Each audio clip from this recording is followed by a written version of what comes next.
Okay, welcome back to part two, guys. If you decided to come back for the part two, welcome. Okay, so a little recap here from part one.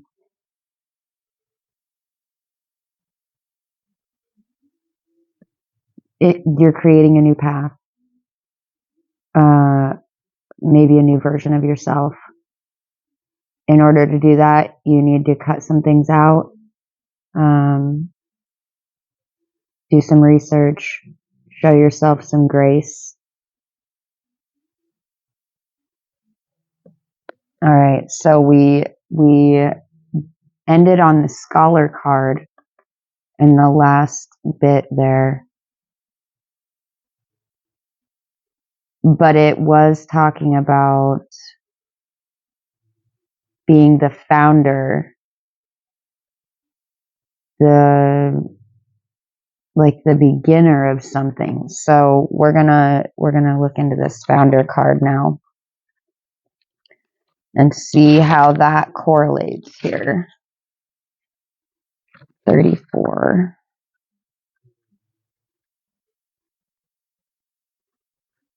The founder. Okay. The founder says, a tapestry hangs in the great hall, wide enough to cover the entire wall. It tells the tale of the citadel's founding, the great battles that were fought, and the first stones that were laid. Wasn't there something? Goliath and the stone. Whatever this thing is that you think has power over you, it talked about that. Making it smaller, like defeating it, whatever this is for you. Okay. In the center is depicted the citadel itself, a bastion of peace nestled in the landscape. Among the figures working on the walls, one humble person stands. This is the citadel's founder, the warrior who laid down their blade to pick up the hammer instead.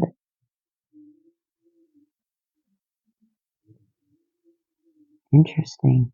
To build a community, the foundations must first be laid. What sort of a person must you be to best support those around you? Someone you know may be asking for help, but you may not be able to provide what they need right now. Assess whether you're the right person to assist them. And if not, work out why. What's holding you back from being the best support that you can be? Now is the time to address any unresolved feelings so that when you build that community, you can do it together.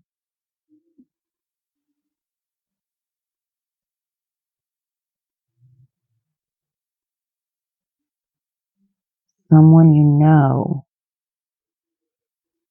may be asking for help.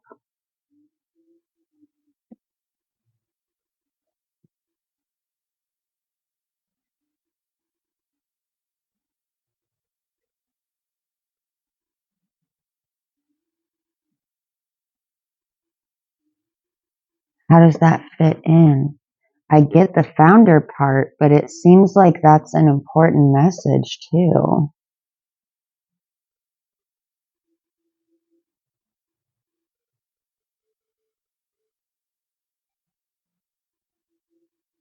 What's holding you back from being the best support that you can be?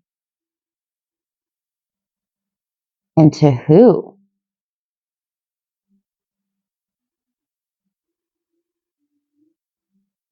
Be the leader you wish you had.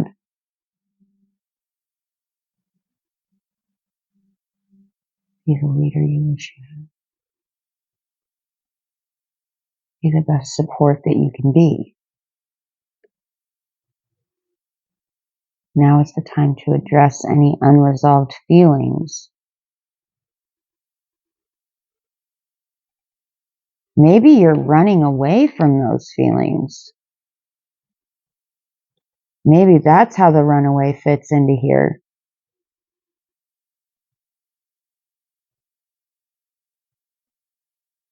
Secrets, running from problems.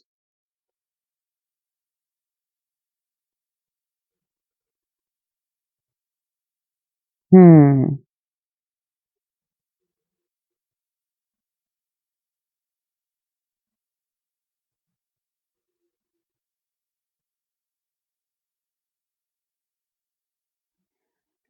In the reverse, this card means that you've been giving too much of yourself.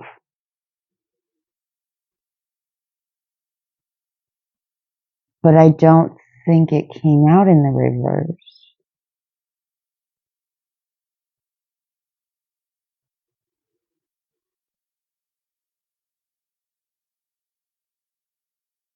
Investigate.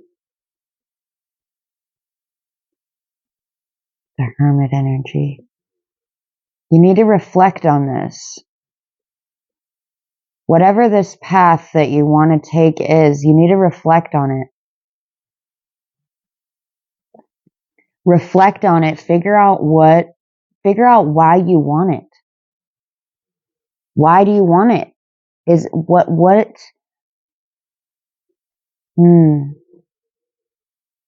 be the leader you wish you had.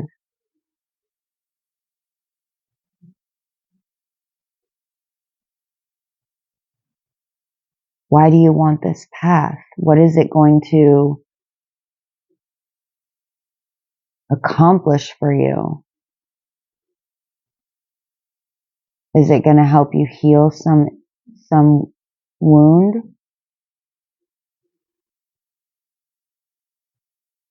Or make you feel worthy? You need to figure out what your motivations are. You need to understand the why. Why are you doing it? Who are you doing it for? What kind of people are you going to be coming into contact with on this path? Right? What kind of leader do they need you to be? Do you possess those qualities? If you don't, then maybe you need to research what qualities you want to possess. What qualities you wish that somebody else had possessed to be a leader for you. I'm getting kids here.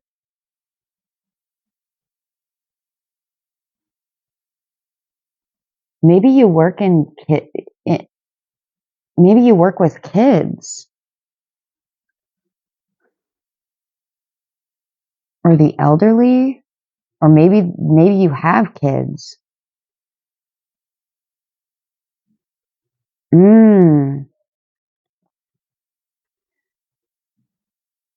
This is maybe perhaps talking about breaking cycles.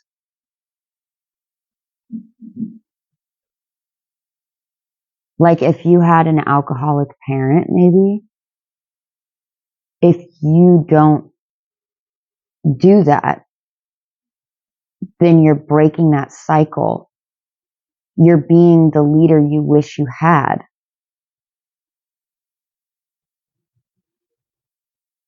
That was for somebody.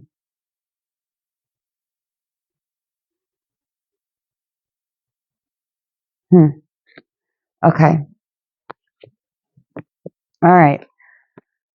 Okay, now we're gonna go into baby steps, because again, these paths, I don't know if I feel like they go together.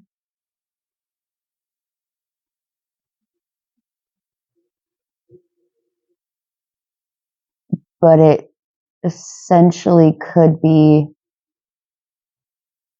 like you could go this way or this way. So we'll see what this says here.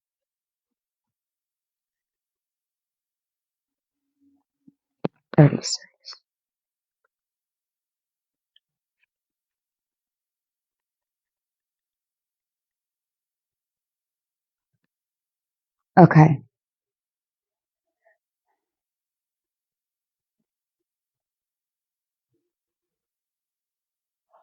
I'm so sorry again. Follow your intuition before it makes sense. You're being called to take grounded action in response to your soul's calling, to start where you are and begin building in a consistent way. Planning, consistency. The scholar also talked about that. So many people stop themselves from living a soul-led life. That's the Virgo energy. That is what Virgo is about. The self, the spirit, and others.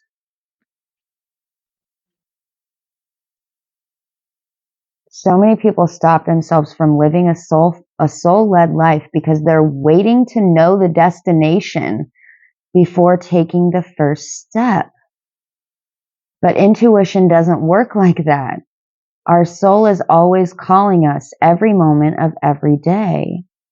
The way to find yourself living in harmony with the cosmos is to listen to your soul's baby calls and whispers each and every day, and to take grounded action. Didn't I say that? Didn't I say something about that earlier? Like,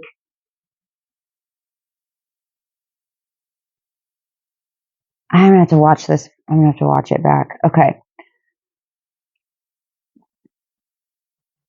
You're being encouraged to start small, bite-sized, to put one foot in front of the other, to do one thing every day, to break things down into achievable tasks. Time on Earth goes slower than on other planets. This may cause frustration for starseeds. Well, I can definitely relate to that. Who can expect a faster pace of manifestation and thus give up before the seeds begin to sprout. If you resonate with that, it's time to opt for consistency over urgency. Time to take baby steps in the direction of your calling.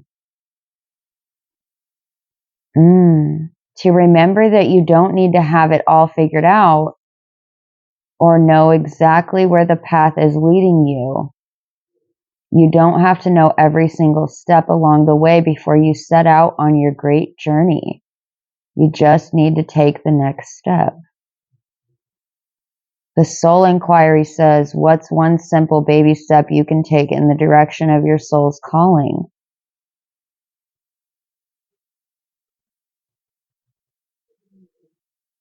Interesting.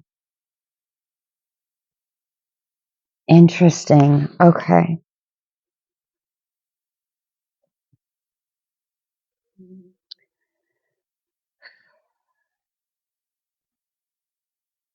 So, I'm so sorry. Okay, so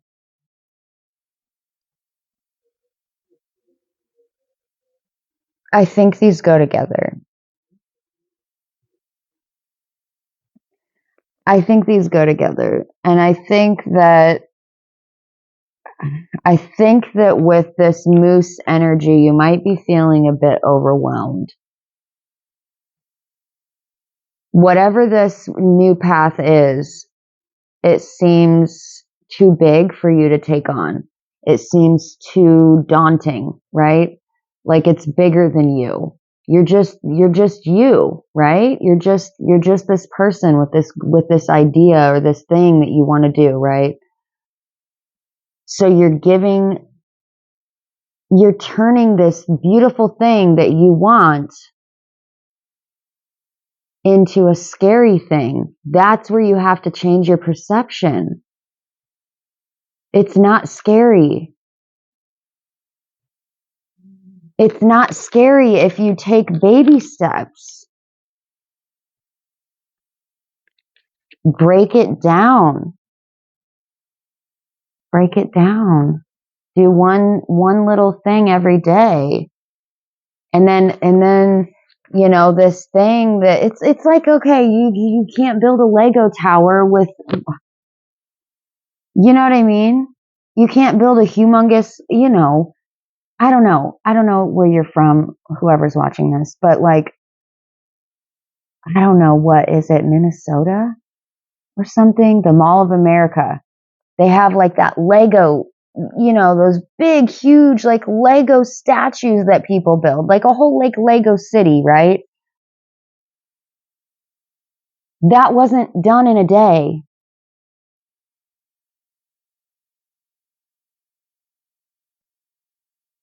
And those things are huge, and Legos are itty bitty little, like,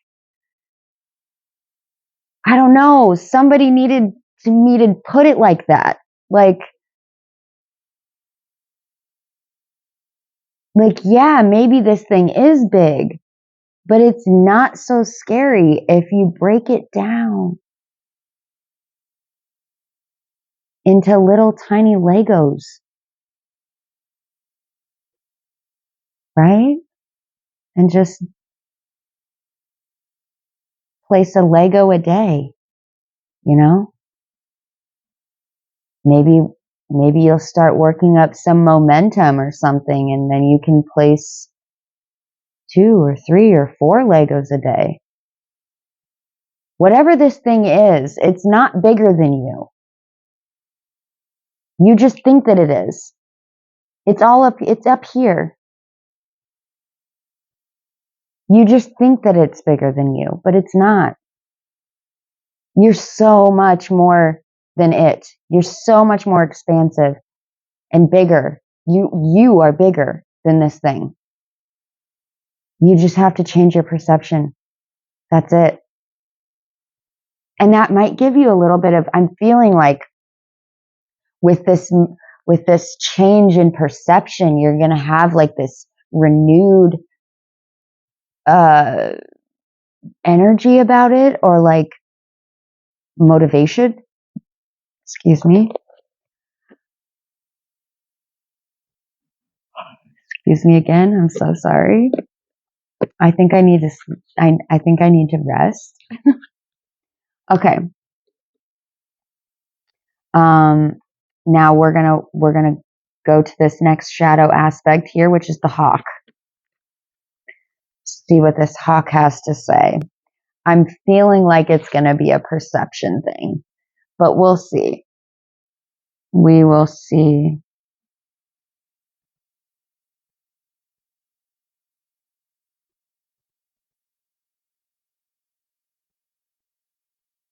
Where are you, hawk?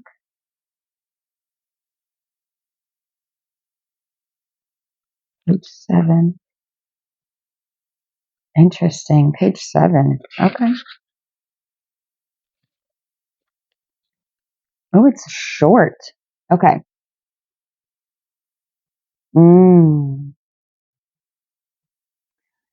Intelligence, independence, adaptability, and clarity. Hawks inhabit every single continent except Antarctica.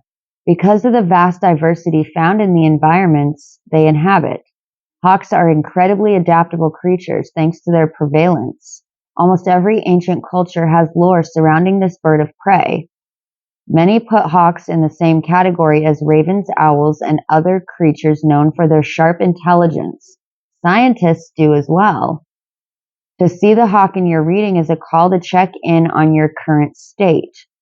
Are you seeing things clearly?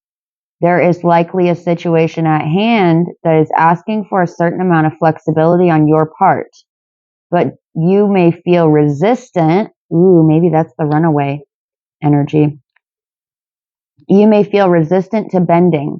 Be careful that your stubbornness hasn't clouded your vision to your own detriment. This moment calls for some self-awareness and brutal honesty about the role you're playing in your own life and whether you're self-sabotaging.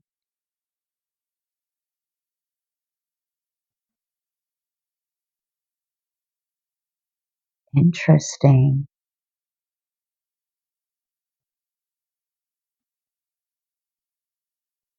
Clarity, perception. Okay. Maybe it has to do with this other shadow aspect, right? You're making this thing bigger. You're making this thing bigger than it is. And so now it's created this other shadow side. So now instead of just the one, you're dealing with two, essentially.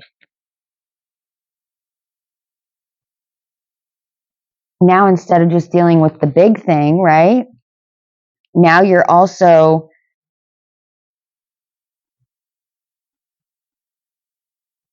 you've also potentially created this self-sabotaging energy. You got to get out of that. You got to change your perception. And I think that's what this runaway is about. You're running away in some conscious or unconscious. Although with it being the shadow aspect, I'm thinking it's unconscious. It's like you don't want to deal with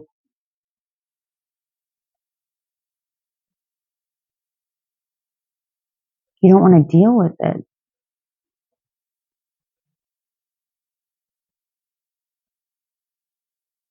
Maybe you're afraid. Why don't you want to deal with it?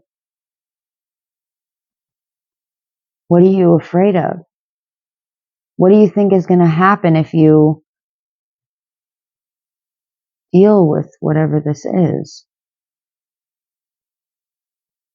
I think that your mind is making it scarier than it actually is.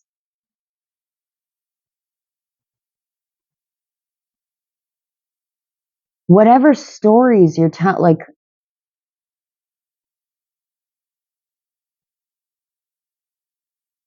yeah, you're giving it too much power.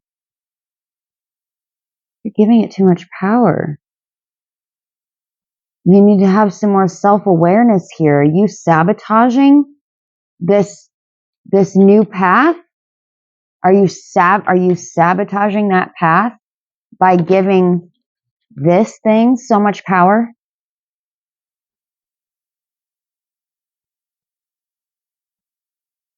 Ask yourself that. Ask yourself. And this is about two paths.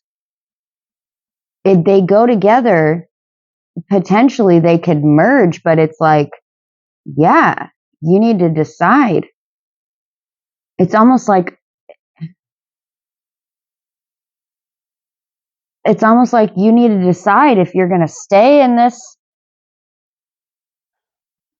current, like, whatever you have going on that you're unhappy with the catalyst for wanting the new path, maybe.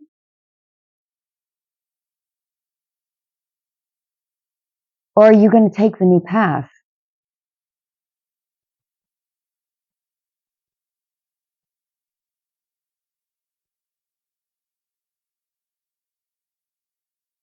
Okay. Then we have the Libra energy. Interesting here. 74. And we also have Cancer. Okay. All right.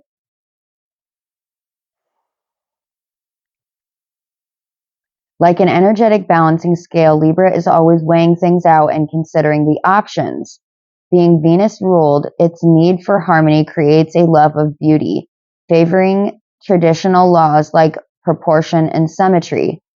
Libra is sensitive to its surroundings, not only seeking aesthetic pleasure, but peace, balance, justice, and fairness. Maybe you have Libra in your chart, or maybe you are a Libra.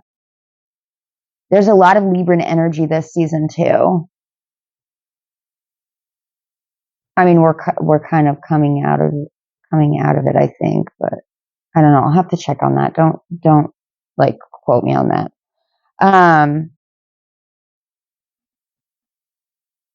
These people explore themselves through relationship, be it interpersonal or their relationship to the outside world. They use their discernments and connections to give themselves shape, making them natural in partnership and dutiful friends. There's that partnership again, that community.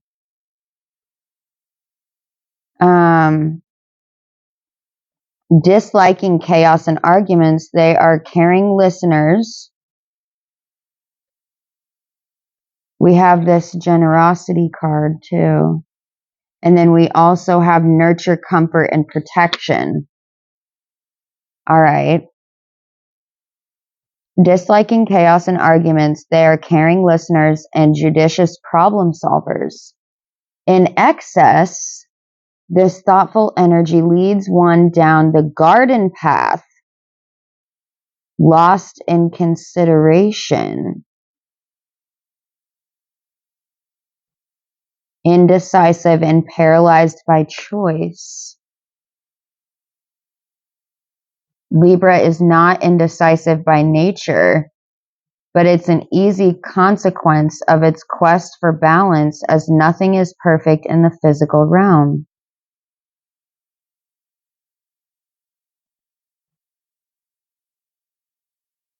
Indecisive. Wow. Okay. Interesting. Okay. So this Libra card depicts the sun on one side of the scale and the moon on the other. I don't know if you can see that just up here.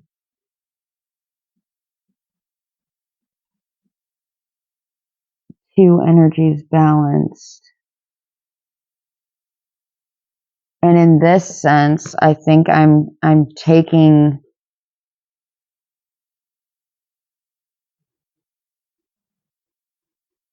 the moon, the shadow, as the indecisive. It says the shadow is indecisive and flimsy sense of self.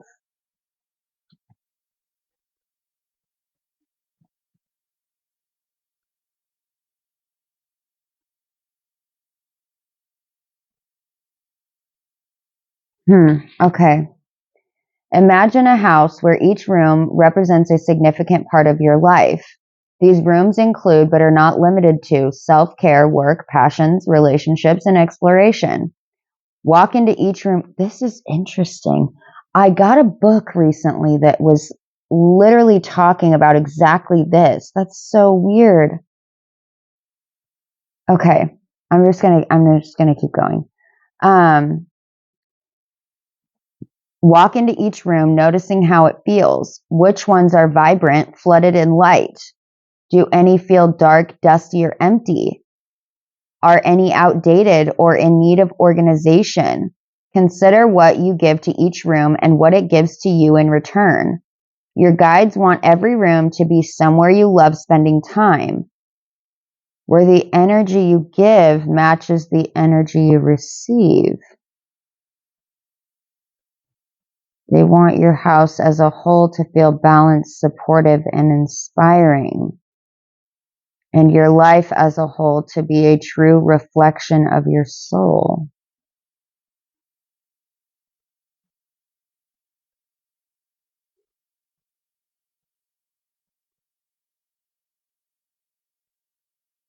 But you're running away.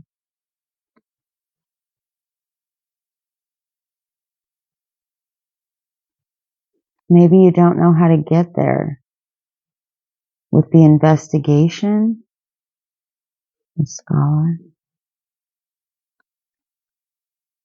Hmm.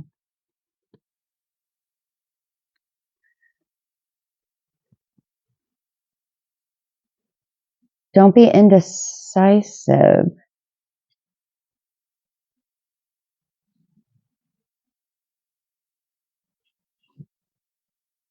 Peace, balance, partnership.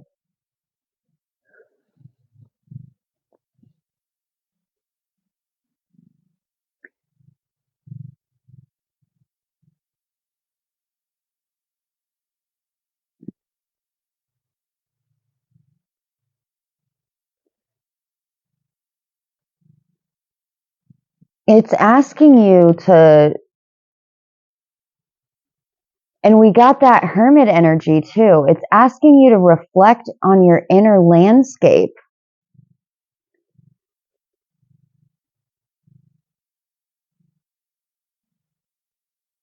Like in your self-care room within your inner landscape, does it feel good? Is it bright and sunny and warm and inviting? Is it somewhere you want to be? Or is it dark and dusty and musty and like, I'm sneezing? Like, are you not taking care of that room within your inner landscape? And if you're not, it's asking you to get it back into balance, clean it out, or get rid of it. I mean, don't get rid of self-care, but you get what I'm saying, right? Like, if it's outdated, like maybe it needs a new coat of paint, right? It's like we always do that. We always do that as humans. Like, right? We're always so focused on, let me remodel this. Let me repaint this room. Let me get some new pillows for this room. Let me blah, blah, blah, blah, blah. Right? And it's all like outside of ourselves.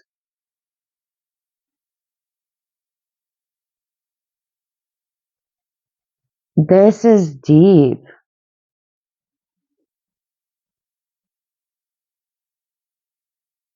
Oh man. I just got this download of like, and I'm not saying that you're one of these people, but people who live messy. That's like it, as within, so without. There's their inner world isn't clean. It's not balanced. They're dealing with like shadows and unhealed wounds.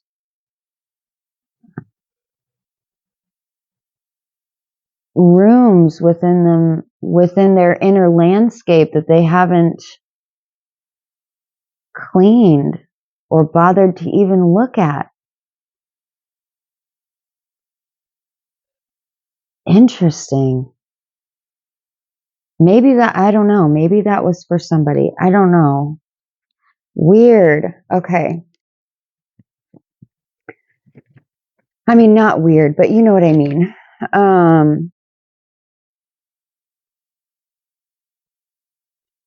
All right. And then we have Cancer. I'm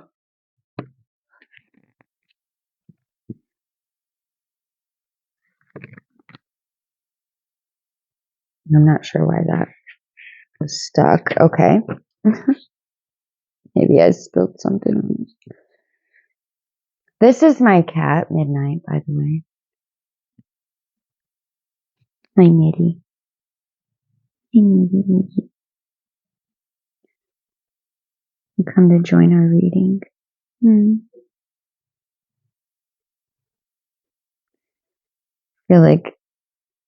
I feel like this is a good sign.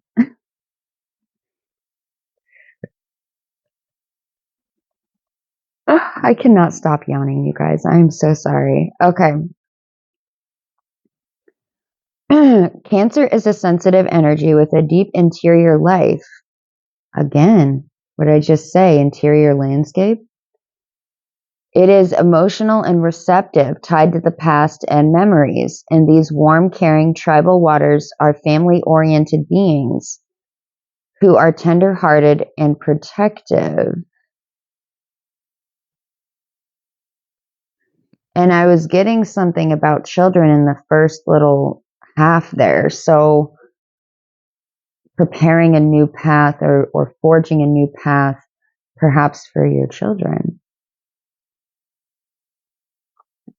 Or just the children in general. All children. I'm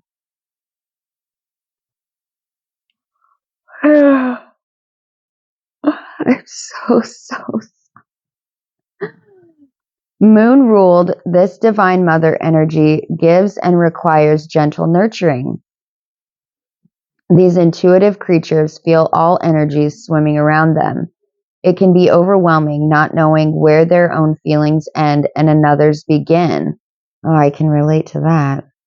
Because of their extreme sensitivity, they often build an external shell, making them hard on the outside and soft on the inside. And like the sideways walking crab to which they're linked, they're often indirect and in feeling and communication. Cancer's sentimental warmth can go too far and become clingy. They don't always separate then and now, they and you. I get that. My grandmother was a Cancer. And, I'm a Scorpio. So being water signs, we just understood each other on a different level. Like a way deeper level than I've ever been able to access with anyone ever. Anyway, they prioritize home and family above all else. Very true. And may ignore individual needs, their own or those of others, in an effort to keep the clan together. Yeah, I can relate to that with my grandma. But when balanced, this is a loving cocoon of an energy bringing warmth and comfort wherever they go.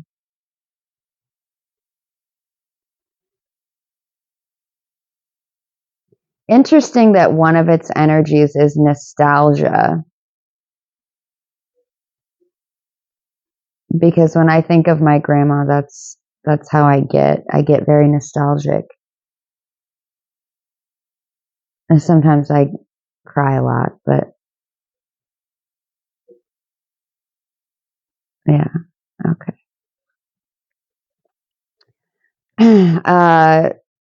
What makes you feel safe and cared for?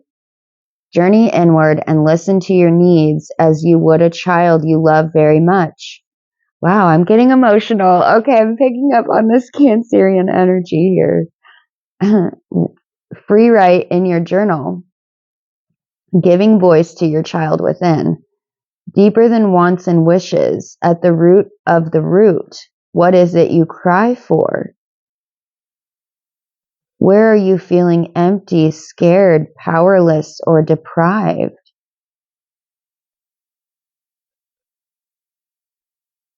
That's so sad. Wow. I just got this unbelievable, flood of just, heavy, heavy heart, heavy sadness.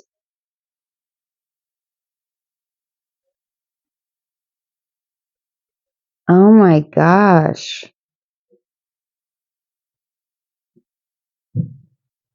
Is that this?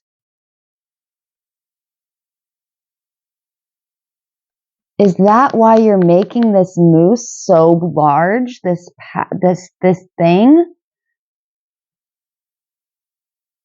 Because it's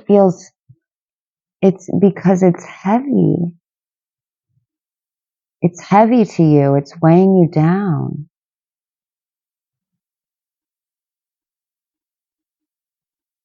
It's making you really sad, empty, powerless, scared.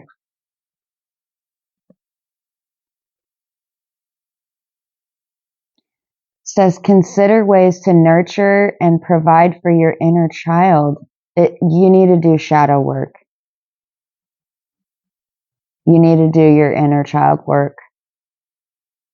And develop a focused daily self-care practice. Becoming your own mother means becoming your own healer. Yeah, I can relate to that. Reparenting yourself is not an easy task, but it's necessary. It's so strange reparenting yourself because I've had to do it. Even sometimes things will come up, and then I'm still having to remember to reparent myself.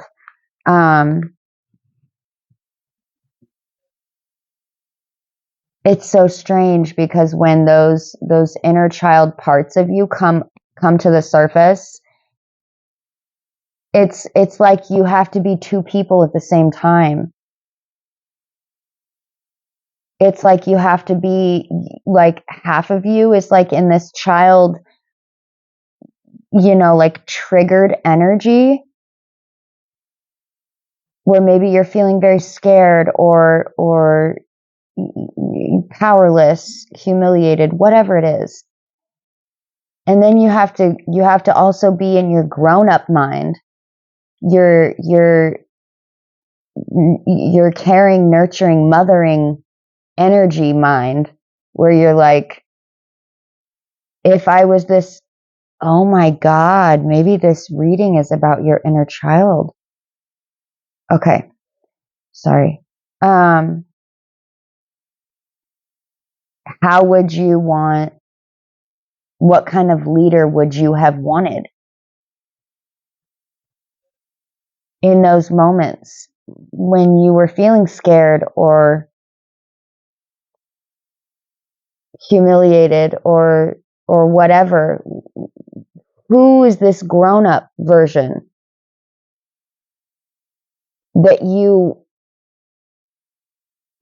the leader, be the leader you wish you had, right? That's what it is. You're reparenting yourself. You're being the leader that you never had.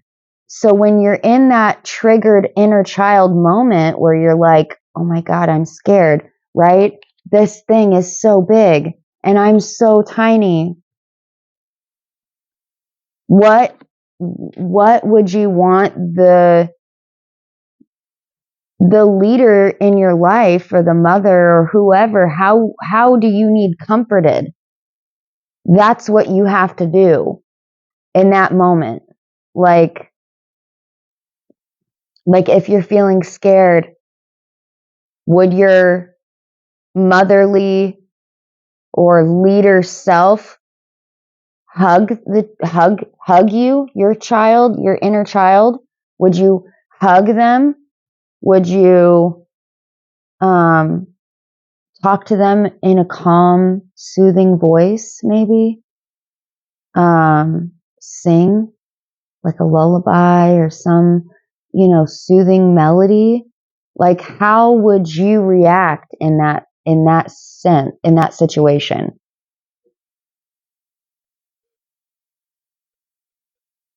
It's to your two people at that point. You're in your triggered child, but you're also your adult self now, right? And you're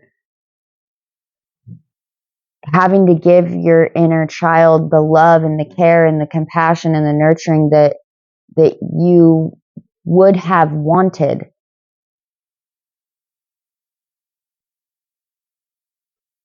To be the leader that you never had.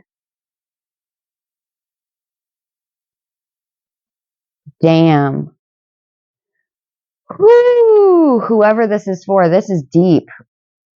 This is really deep. Oh, I got goosebumps all over my whole body right now. Okay.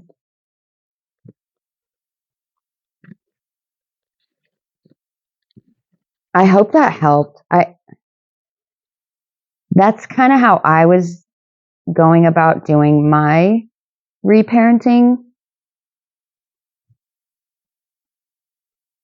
I mean, also I study psychology, going to school for that. So like that is the way that I know. I don't think I haven't come across anything that's like a step by step though, like kind of what I just gave you in a sense.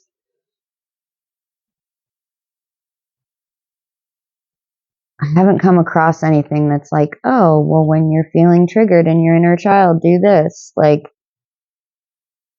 we all have different wounds, you know? We all have different, like, inner child wounds. So when you're feeling, for me, I get it in my solar plexus, usually. I know I'm being triggered from my solar plexus. That's how I differentiate. So pay attention to your body too.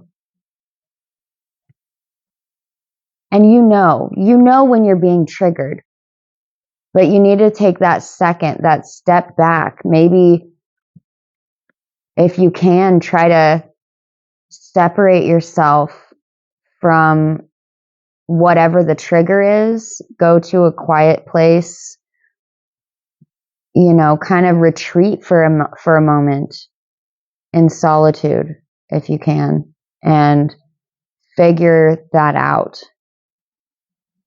Where did that wound come from? And what does it need? Love, always. It's always love in some form.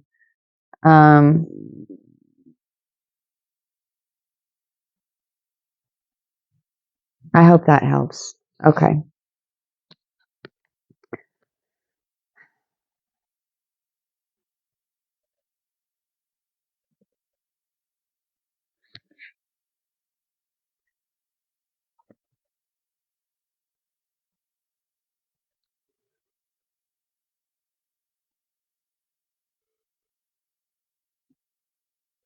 — 138.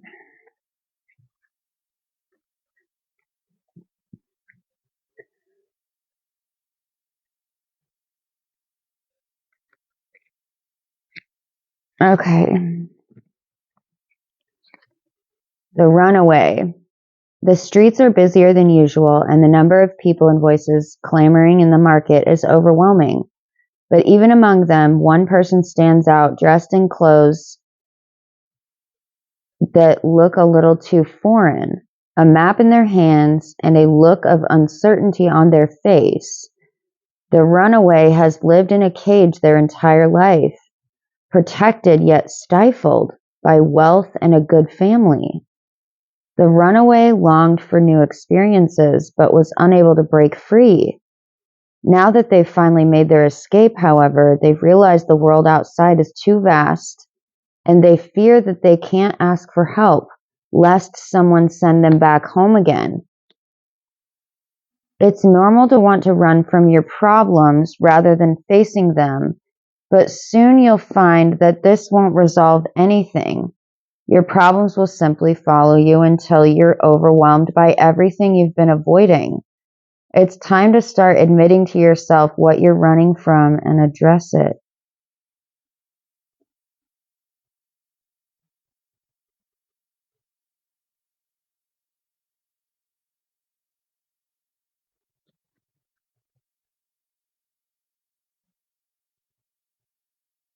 What are you running from?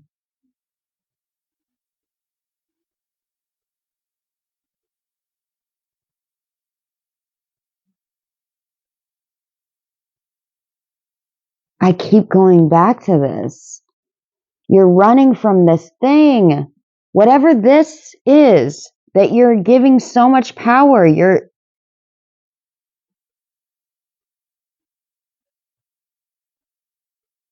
maybe it's a bit more abstract than that.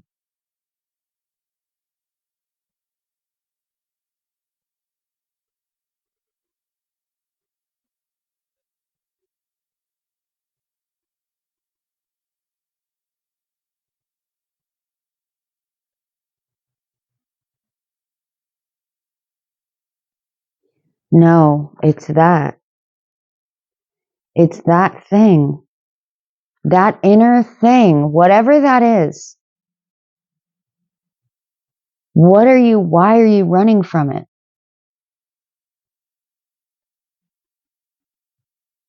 Why are you running?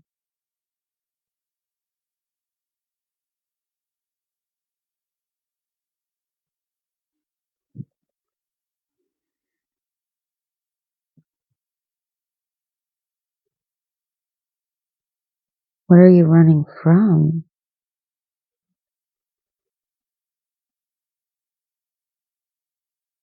You obviously want freedom.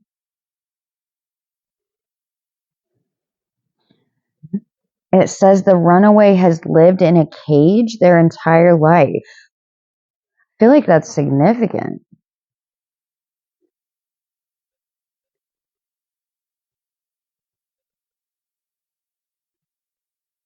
Maybe it's about self-expression. Maybe you want to be able to express yourself freely, but you feel like you can't. Why?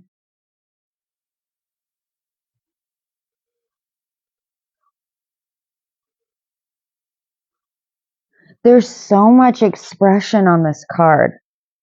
Look at all, it's so busy. Look at all the flowers and vines and like, and the door is open.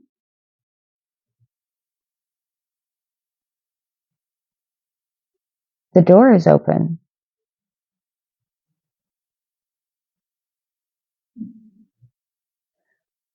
The door is open. You just have to walk through it.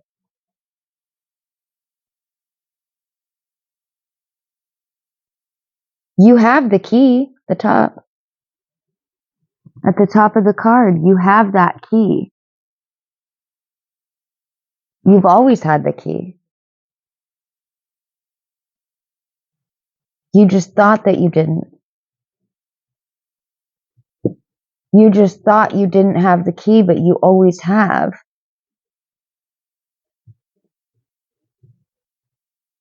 You just had to change your perception. Look at it from a higher vantage point with clarity from the view of the hawk.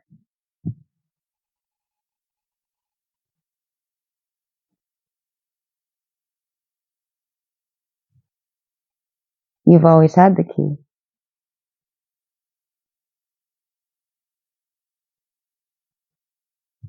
It was an illusion. It was an illusion. The fact that you thought you didn't have the key was an illusion. You actually always already did have the key. And maybe the door was always open. You just didn't know how to walk through it.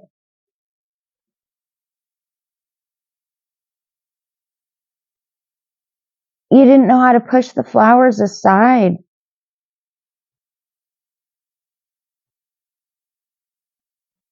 To get out. There's not a lock on this cage.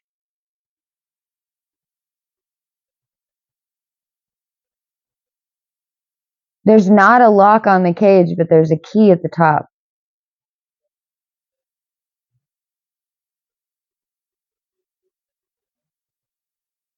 Maybe the key is the illusion. You thought you needed a key, but you never did. The door was always open. You just had to walk through it.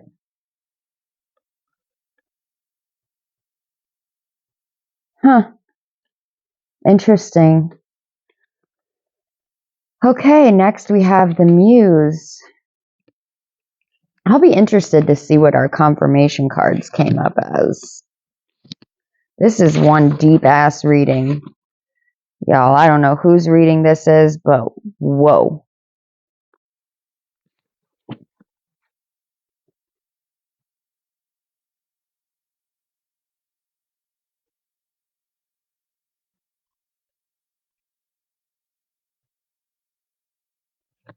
And the Muse is on page 100.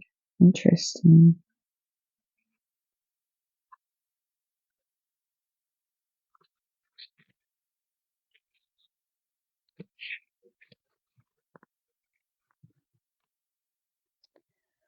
Laughter, flowing wine, the sound of someone playing the lyre.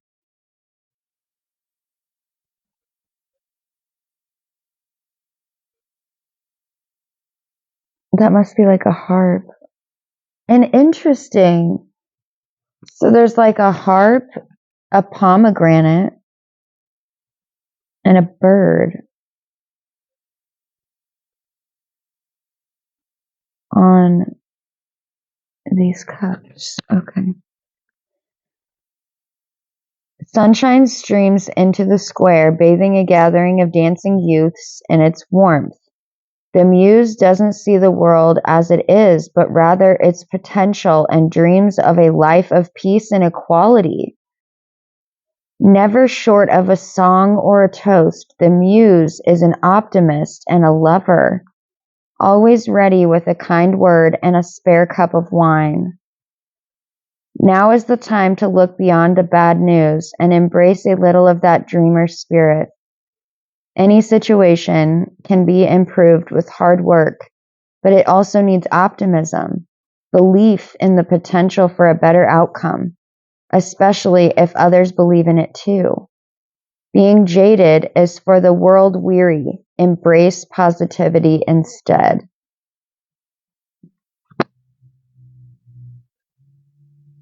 That's beautiful.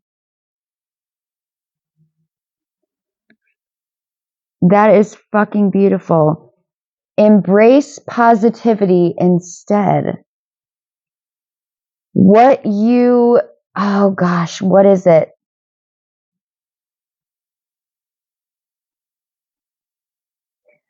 So in manifestation, it's like what you think, what you feel, you attract it. Like attracts like. If you're negative, you're going to attract negative, right? Or when the good things, the good things may still come, but you're not going to look at them like that because you have the wrong perception. You're seeing them as negative things instead of as blessings.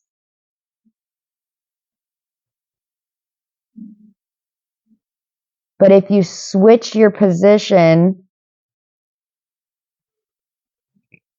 to the hawk to gain clarity,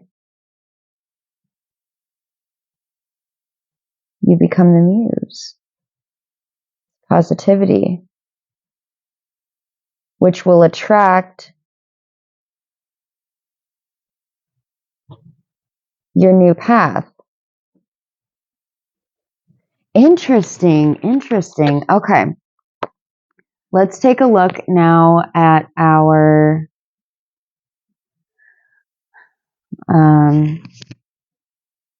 confirmations.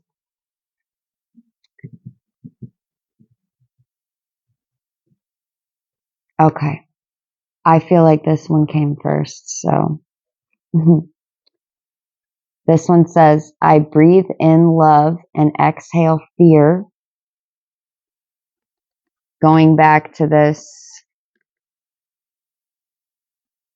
you breathe in love and exhale fear. And then obviously the second message was a lot more positive. And it says, it is my birthright to thrive. It is your birthright to thrive, not survive, thrive.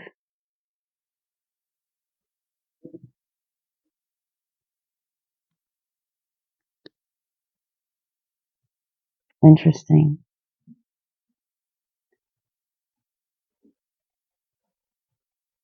Anyway, okay. That's all I got for you guys. I hope that was helpful. And if it was, like, comment, share, subscribe.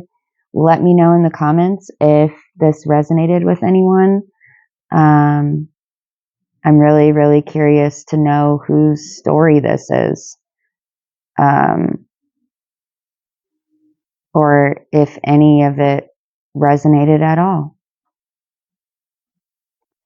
All right. Thanks, guys. Have a good night.